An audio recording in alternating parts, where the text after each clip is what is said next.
Halo geng, apa kabar para penjelajah teknologi hari ini? Selamat datang di Awan Tekno. Sebagai pemasok energi, sejumlah negara memiliki pembangkit listrik dengan kapasitas produksi energi yang sangat besar sekali loh. Nah, menurut data yang dihimpun Power Technology, pembangkit ini mampu beroperasi tanpa henti sepanjang masa. Kejayaan terbesar suatu negara berpengaruh pada energi listrik yang digunakan untuk menunjang produktivitas harian negara tersebut. Berikut kita sama-sama saksikan pembangkit listrik terbesar di dunia yang tak masuk di akal yang digunakan negara badak baja tersebut. So, buat kalian semua tetap stay di sini. Three Gorges Dam. Three Gorges Dam terletak di Sungai Yangtze, merupakan proyek megah yang menggemparkan dunia sejak pembangunannya. Dibangun dengan biaya miliaran dolar, bendungan ini menjadi salah satu yang terbesar dalam hal kapasitas pembangkit listrik, dengan kapasitas mencapai 22.500 megawatt. Pembangkit listrik ini dibangun mulai tahun 1994 dan selesai pada tahun 2012 di Tiongkok. Proyek ini telah menimbulkan perdebatan mengenai dampak lingkungan dan sosialnya. Penduduk yang terkena dampak langsung dari pemindahan besar-besaran untuk pembangunan pembangkit ini, serta potensi risiko banjir dan perubahan ekosistem di sepanjang Sungai Yangtze, telah menjadi fokus perhatian dunia. Dengan menghasilkan listrik dalam jumlah yang luar biasa besar, pembangkit ini telah membantu Tiongkok dalam upayanya untuk mengurangi ketergantungannya pada sumber energi fosil dan memperkuat infrastruktur energi bersihnya. Namun dengan dampaknya yang kompleks, penting bagi pemerintah Tiongkok untuk terus memantau dan mengelola proyek ini dengan bijaksana, memastikan bahwa manfaatnya seimbang dengan dampak negatifnya. Dalam konteks global yang semakin memperhatikan keberlanjutan, proyek ini menjadi bagian dari diskusi yang lebih luas tentang keseimbangan antara pembangunan ekonomi dan pelestarian lingkungan.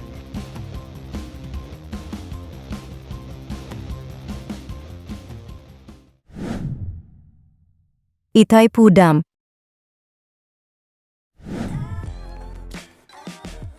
Di perbatasan antara Brazil dan Paraguay, terdapat sebuah pembangkit listrik yang tak hanya mengagumkan, tetapi juga menjadi titik sentral dalam pembangunan energi global. Bendungan Itaipu Dam, sebuah keajaiban teknologi menghasilkan tenaga listrik dengan kapasitas luar biasa sebesar 14.000 megawatt. Namun, lebih dari sekadar angka, Itaipu Dam adalah bukti nyata kerjasama antar negara yang menginspirasi. Dibangun di atas Sungai Parana, Bendungan Itaipu menjadi contoh keberhasilan insinyur dari Brazil dan Paraguay yang bekerja bersama-sama untuk menciptakan sumber energi terbarukan yang luar biasa. Bendungan ini adalah salah satu yang terbesar di dunia. Tapi lebih dari ukurannya yang mengesankan, Itaipu Dam adalah simbol persahabatan dan kerjasama lintas batas. Setiap harinya, Itaipu menghasilkan energi yang mencukupi untuk memenuhi kebutuhan jutaan rumah tangga di Brazil dan Paraguay. Sebagai sumber energi terbarukan yang bersih, Itaipu Dam membantu mengurangi jejak karbon global, memberikan kontribusi penting dalam perang melawan perubahan iklim. Dengan inovasi terus-menerus dan komitmen untuk membangun masa depan yang berkelanjutan, terus menjadi penanda perjalanan energi dunia. Dengan tiap putaran turbinnya, Itaipu Dam menceritakan kisah tentang kekuatan kolaborasi dan keindahan alam yang harus kita lindungi bersama.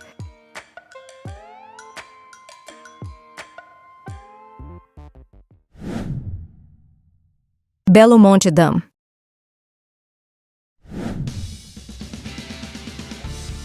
Di pedalaman hutan hujan Brasil, terdapat sebuah mega proyek yang menakjubkan dan kontroversial, Bendungan Belo Monte. Dikenal sebagai bendungan terbesar ketiga di dunia, Belo Monte memiliki kapasitas pembangkit listrik sebesar 12.000 megawatt. Belo Monte tidak hanya menjadi sumber energi yang luar biasa bagi Brasil, tetapi juga menjadi pusat perdebatan yang sengit tentang dampak lingkungan dan sosialnya. Dibangun di Sungai Xinggu, bendungan ini memakan waktu lebih dari 40 tahun untuk direncanakan dan dibangun. Dan dengan membanjir lebih dari 500 km persegi lahan, dampaknya terhadap lingkungan dan masyarakat adat setempat sangat besar. Penduduk asli Amazon dan komunitas lokal yang tinggal di sekitar proyek ini merasakan dampak langsungnya. Mereka menyaksikan perubahan dramatis dalam ekosistem dan cara hidup mereka.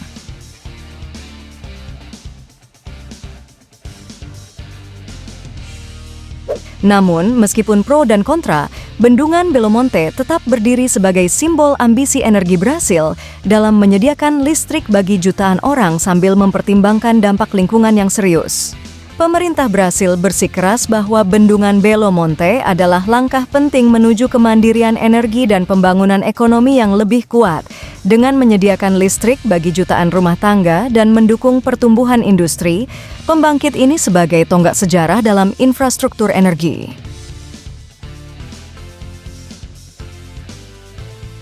Bendungan Belo Monte membangkitkan perdebatan tentang keseimbangan antara pembangunan dan pelestarian lingkungan. Dalam usahanya untuk memenuhi kebutuhan energi, Brasil terus menghadapi tantangan dalam mempertahankan keanekaragaman alam Amazon yang luar biasa. Dalam perjalanan menuju masa depan, pertanyaan tentang bagaimana kita mengelola sumber daya alam dan memperhatikan dampaknya terhadap masyarakat lokal dan lingkungan akan tetap menjadi sorotan.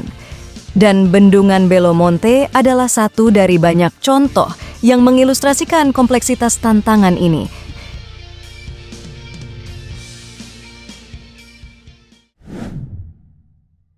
Guri Dam.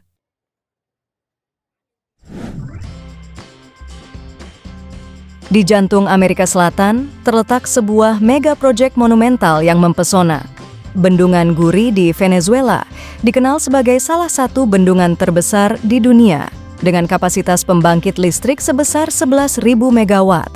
Bendungan Guri tidak hanya menjadi penyedia energi utama bagi Venezuela, tetapi juga menandai kemajuan teknologi dan kekuatan manusia dalam mengelola sumber daya alam. Dibangun di Sungai Caroni, Bendungan Guri menjadi tulang punggung sistem listrik Venezuela.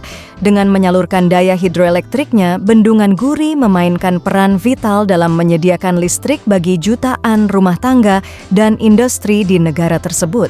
Namun, keberadaan Bendungan Guri tidak tanpa kontroversi. Penggenangan luas dan pembangunan infrastruktur yang terkait telah menimbulkan dampak besar terhadap lingkungan dan masyarakat lokal. Sejumlah besar tanah dan hutan telah digenangi, memaksa migrasi paksa penduduk asli dan merusak ekosistem yang sensitif. Meskipun manfaat ekonomi dan listrik yang diberikan, dampak sosial dan lingkungan dari proyek ini menjadi fokus perdebatan yang sengit. Pemerintah Venezuela memandang Bendungan Guri sebagai tonggak pembangunan nasional dan kemandirian energi. Dengan menyediakan listrik yang andal dan murah, Bendungan Guri dianggap sebagai aset vital dalam pertumbuhan ekonomi Venezuela. Bendungan Guri mewakili dilema yang dihadapi banyak negara berkembang, bagaimana mencapai pertumbuhan ekonomi yang berkelanjutan sambil memperhatikan kelestarian lingkungan dan kesejahteraan sosial.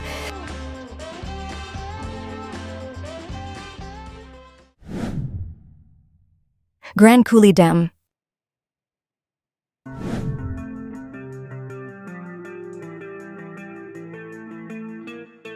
Di Amerika Serikat, terdapat salah satu keajaiban teknik terbesar, Bendungan Grand Coulee. Dikenal sebagai bendungan terbesar di Amerika Serikat dengan kapasitas pembangkit listrik sebesar 6.800 megawatt. Bendungan Grand Coulee bukan hanya pusat pembangkit listrik utama di wilayah Pacific Northwest, tetapi juga simbol kemajuan manusia dalam mengendalikan aliran air untuk kepentingan manusia. Dibangun di Sungai Columbia, Bendungan Grand Coulee menjadi tulang punggung sistem listrik regional, memberikan listrik bagi jutaan rumah tangga dan industri di sekitarnya. Namun seperti banyak proyek infrastruktur besar, keberadaan Bendungan Grand Coulee juga menimbulkan kontroversi. Penggenangan besar-besaran dan pembangunan waduk telah mengubah ekosistem sungai dan mempengaruhi kehidupan masyarakat adat setempat. Komunitas lokal merasakan dampak langsung dari perubahan lingkungan yang disebabkan oleh bendungan ini. Namun, di sisi lain, bendungan Grand Coulee juga memberikan kesempatan ekonomi dan kemajuan bagi wilayah sekitarnya. Pemerintah Amerika Serikat memandang bendungan Grand Coulee sebagai aset vital dalam memenuhi kebutuhan energi negara dan mendukung pertumbuhan ekonomi regional. Dengan begitu, geng, kita mengakhiri perjalanan kita melintasi bendungan Grand Coulee, sebuah karya megah yang mengilustrasikan ambisi manusia dalam mengatasi tantangan energi. Namun, sambil merayakan prestasinya, kita juga harus bertanya pada diri sendiri tentang dampak jangka panjangnya terhadap alam dan masyarakat. Terima kasih telah menemani kami dalam refleksi ini. Mari kita terus menjelajahi kisah-kisah yang membentuk dunia kita dan terus berdiskusi tentang bagaimana kita bisa mencapai keseimbangan yang lebih baik antara pertumbuhan dan pelestarian.